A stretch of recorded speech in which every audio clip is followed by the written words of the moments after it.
chances are if you were born in the 1970s or 1980s, you have a very specific idea about what a Buick is and what a Buick shopper is. But the truth is a little bit different because the average Buick shopper is young, middle class, and living in China, not old and living in America. That's one of the reasons that when General Motors was clearing house, they canceled Pontiac, but they kept Buick around. It's hard to sell a brand in China based on its American virtues if it doesn't exist in America anymore. And over the last few years, Buick has been reinventing themselves as a crossover brand. So we now have the Encore GX, the middle child right here, the Envision. This is a compact premium crossover. And then of course we have the Buick Enclave. You might want to look at the Envision if you're shopping for something along the lines of an Equinox or a RAV4 and you think to yourself, I want a bit more power and I want a nicer interior. Interestingly enough, the exact same reason you might want to shop for a Toyota Venza. And in my mind, the Venza is probably the closest direct competitor to this Envision. First things first, the Envision is not in fact a gussied up Equinox. This doesn't ride on the same platform as the Equinox, although it does share a few components here and there. This is actually the closer relative to something like the Cadillac XT4. We have full LED headlights up front, no fog lights below in this model. We have well-integrated front parking sensors. These are optional. And then a pretty large Buick logo right there in the middle. I like the look of the Envision. Let me know what you think about that down there in the comment section. What is a premium vehicle and how does it differ from a luxury vehicle? This is a really tricky question and one that we don't have to address quite as much in the 21st century as perhaps we used to in the 20th century, because back in the 1980s, 1990s, we had a ton of premium brands. We had Mercury. Arguably Chrysler was a more premium brand because they had Plymouth. We also saw a number of different brands in the General Motors envelope like Oldsmobile and Pontiac that just don't exist anymore.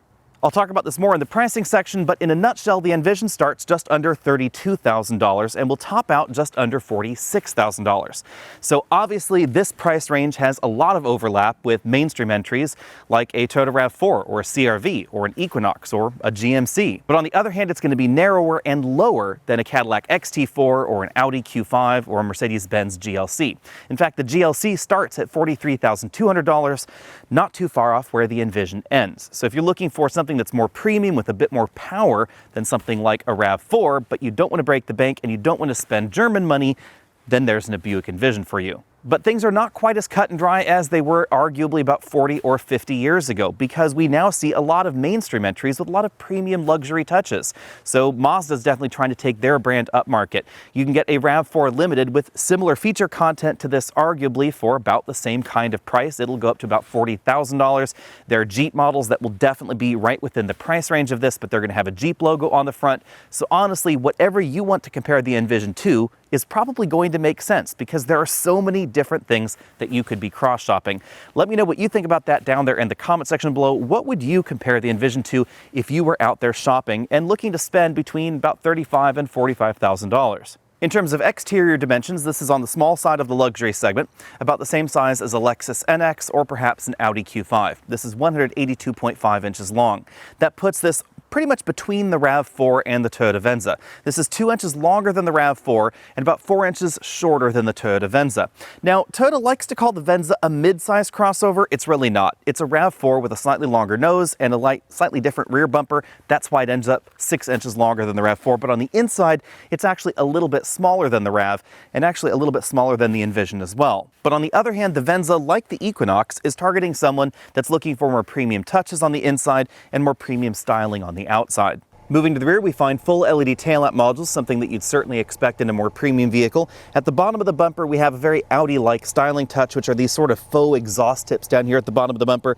They do make cleaning the rear end a little bit more tricky. The real exhaust is tucked up under the bumper. One of the reasons this is on the shorter side of the segment, even though the interior is definitely competitive, is that we don't really have much of a bumper overhang in the rear.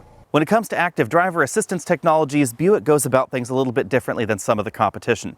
We do have a lot of standard equipment: autonomous emergency braking with pedestrian detection, rear parking sensors, blind spot monitoring with rear cross traffic detection, and lane keeping assistance are standard on the Envision. Some of those features are optional on the competition.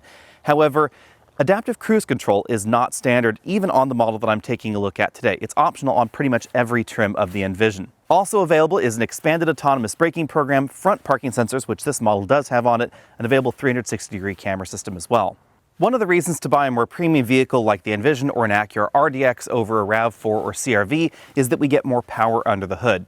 This is a 2-liter 4-cylinder turbocharged engine. It's standard in the Envision, and it produces 228 horsepower and 258 pound-feet of torque. It's mated to a standard 9-speed automatic transmission, and there's an optional twin-clutch all-wheel drive system. That twin-clutch system can send 100% of the power destined to the rear axle to a single rear wheel. This is similar to torque vectoring, but the system is a little bit different than Acura's super handling all-wheel drive.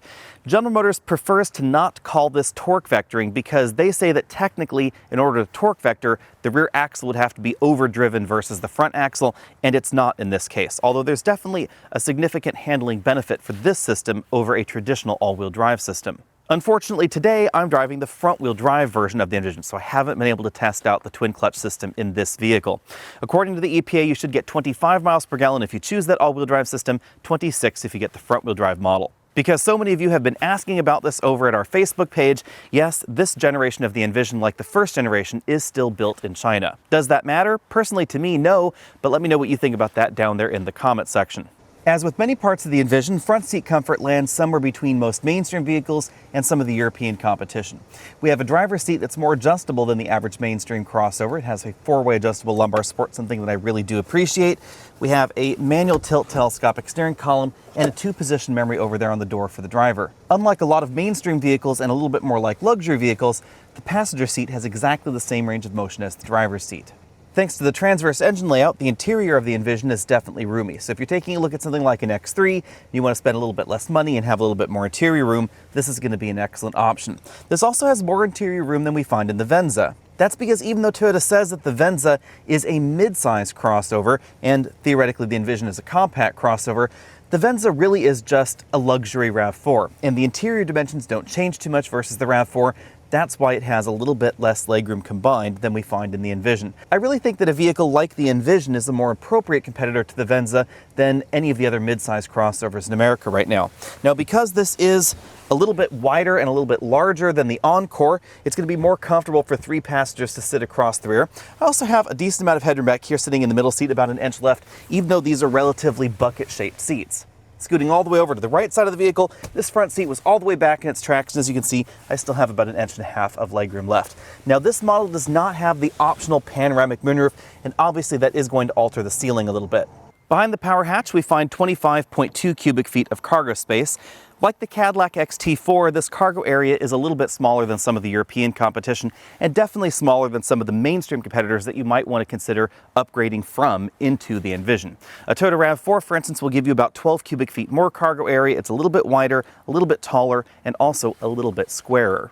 On the other hand, this cargo area compares quite well with something like the Acura RDX, the Cadillac XT4, or of course the Toyota Venza. One thing I'm not the biggest fan of is this rigid cargo cover. It's just a little bit less convenient to store somewhere if you want to take this off of the vehicle when you're at the home improvement store and you've forgotten to leave it at home. You don't have quite as many places to store it. Under the load floor, we find a spare tire. It's a temporary spare tire, but I suspect a full-size spare might fit under here if you remove the foam divider and you didn't mind the load floor being perhaps just a little bit higher than it is. Because of the relative size of this cargo area and this rigid cargo cover, I'm going to give this 8 out of 10 points in the Alex Nautilus Exclusive Truck Comfort Index. I do love the fact that we have a pretty quick-acting powered hatch. It's also adjustable in terms of height on the inside, so if you don't want this to open completely, like other GM vehicles, you can actually restrict the height using the knob on the driver's door. As we look around the interior, keep in mind that we are not in the top-end version of the Envision, which is the new Avenir trim. Instead, this really is more of a mid-level trim. So we don't have the large panoramic moonroof, for instance, that is available. We have height-adjustable shoulder belts and 2-way adjustable headrests for the driver and front passenger. The upholstery features perforated leather for improved ventilation, although it's worth noting that these seats are not actively ventilated, they are just heated. As we move on over to the front doors, we find more premium materials than you'd find in the average mainstream crossover, but definitely some materials that aren't quite as premium or as fancy as we'd find in a much more expensive luxury vehicle. That makes a lot of sense based on the positioning of the Envision. So for instance, no real wood trim going on the front doors, we don't find stitched leather door uppers or a stitched leather dashboard, although Buick dresses things up with some of the after stitching that we find in these sections here. So you can see on that armrest right there, on the door trim panel, we do have stitching, but again, not real leather like you'd find in some of the European options. Bear in mind that those European options could cost almost twice as much. Moving on over to the dashboard, we have a new dashboard design with a lot of soft touch materials going on the upper section of the dashboard. On the passenger side, we have a bin-style glove compartment. I was barely able to fit a 10-inch iPad inside. And then above that, we have some soft touch materials, again, touches that you wouldn't normally find in a mainstream vehicle. In the middle of the dash, we have a center channel speaker and a control to open and close the two indirect air vents that you see on either side of the center channel speaker. When the knob is set to the open position, air will come out of those vents when air is supposed to come out of these vents on the dashboard. It's just going to make the airflow a little bit less direct. So you can also, for instance, close these air vents right here and just have more air coming out of the top of the dashboard. Below those air vents, we find a large touchscreen infotainment system. This is just over 10 inches. Now, this is not the standard infotainment system in the Envision. The standard one is an 8-inch screen that's running the same version of the software. But pretty much all the trims you'll find on the dealer lot, except for the absolute base model, will have this larger screen. We have a physical power and volume knob on this side, home button, and then a little controller knob that you can use to interact with the software. So, for instance, you can actually even interact with CarPlay using that knob if you want to. Personally, I found it pretty useless. I'd rather just touch the touchscreen. But if you did want to interact with the system with gloves on, for instance, you could use this control. Other than the knob, the rest of the software is exactly the same as the rest of GM's lineup in North America, except for certain Cadillacs. One of the key differences, however, between this and most of the vehicles in GM's lineup that use this software is this little air quality option here. It actually monitors the cabin air quality and it'll give it a score there. It's kind of an interesting touch. Below the infotainment system, we find again those two air vents, the hazard light button, the controls for the dual zone automatic climate control system, and then behind this roller cover right there, or sliding cover, we have the USB inputs for the infotainment system. Now, wireless Apple CarPlay and Android Auto support is standard in the Envision, but a really nice touch is that it will let you use the USB cable if you'd rather do that. We have the controls for the auto start-stop system here, lane keeping assistance, stability and traction control disabled, parking sensor enabled disable there. We have Buick's version of the Hunt and Peck shifter that we find in a wide variety of vehicles out there with an interesting twist. If I zoom in on this, you'll see what I mean. The reverse, you can see it just toggles that upper section right there. It doesn't toggle the part where R is, and same thing going on here with drive. It's just moving that really tiny section up front. A feature that can be enabled or disabled with the infotainment system prevents you from shifting it if you don't have your seatbelt on. So if you're worried about your kids not wearing their seatbelt, you can turn that option on. I find it a little bit annoying because sometimes I'm in a rush and I'm just trying to move a car in the driveway. I do live out in the country, so that's just specific to my situation, but it is enableable and disableable in the infotainment system. We have two large cup holders right here, drive mode selector button, and then an electric parking brake button. As we see in other vehicles with push-button shifters, one reason for having that particular design is that way we can have a storage bin right there below the center console. As long as you can fit a tablet computer in that opening, you can actually keep it down there between the driver and front passenger's footwells. Between the front seats, we find a large storage area. I was barely able to put a half gallon of milk in there, and the lid opens in a bifold fashion.